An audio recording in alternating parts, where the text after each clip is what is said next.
Journey into the door to hell.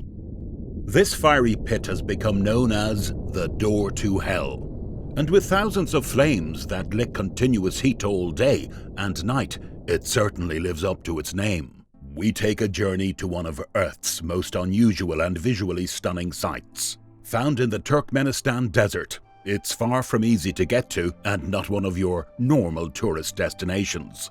Getting to the crater is an off-road ride, and drivers have been known to get stuck in the desert dunes or lost in this dusty, barren wilderness. Also known as the Gates of Hell, the Darvaza Gas Crater is in fact a natural gas field that collapsed into a cavern located near the since-abandoned village of Derweze.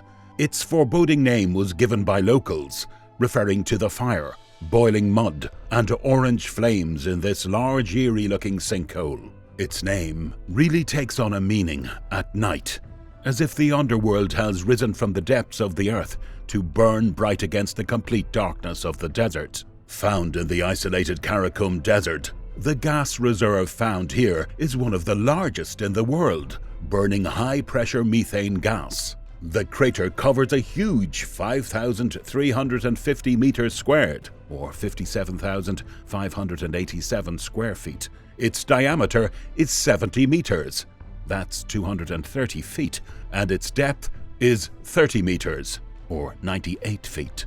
There are no records of the events that led to its formation, and so the details are disputed by locals.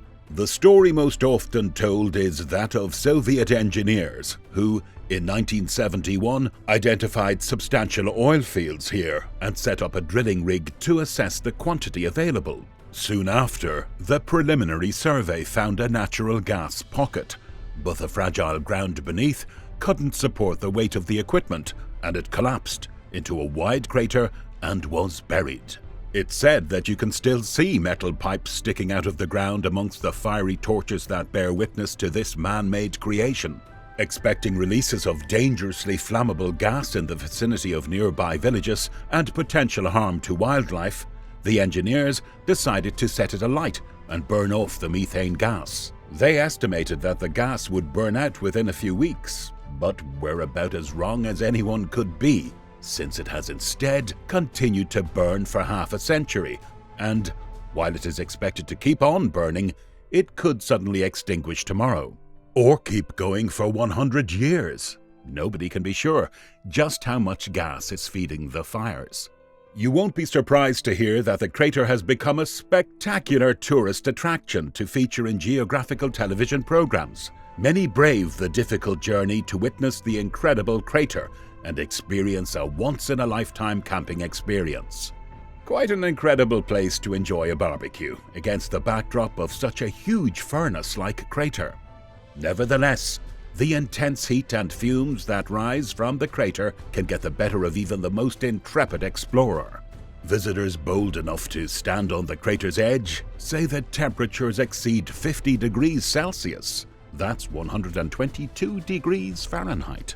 But what's more stunning is that someone has actually descended into the depths of the crater, where temperatures must be upwards of 1,000 degrees Celsius. That's 1,832 degrees Fahrenheit. On July 16, 2014, explorer George Kurinis, aided by months of training, a fireproof suit, and breathing apparatus, became the first person to brave the heat and flames to set foot at the bottom and gather soil samples. Incredibly, analysis of the samples revealed bacteria thriving in this methane-rich environment, demonstrating life exists in this extremely harsh and yet magnificent fiery pit.